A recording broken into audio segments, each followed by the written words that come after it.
Siyempre, I'm very happy kasi yun nga, mas naging competitive each team, maraming dagdag. And sa team din namin, halos half ng players bago talaga. So, I'm very happy din kasi yung mga napunta sa aming players, alam kong makakatulong talaga for our team.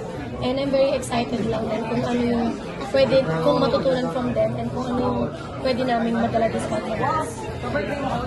And Bella, bagong team, nung pumasok ka sa Capital One, syempre bagong environment. Ngayon ba feeling mo parang bagong environment ulit dahil na medyo marami rin nagbago sa team nyo in terms of yung players? Parang hindi naman. Since, yun nga, hindi naman nahirapan mag-adjust yung mga pumasok po sa amin from other teams. And ayun, hindi naman siya new environment talaga. So ayun, wala. I'm very excited talaga. Over the occasion na yung team yung Capital One, are you taking that challenge? Maganda, bagong Siguro malaki rin siyang challenge din for us.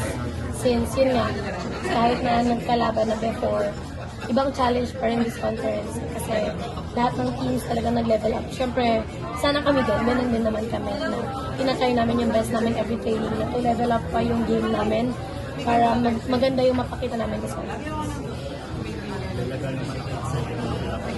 Siguro.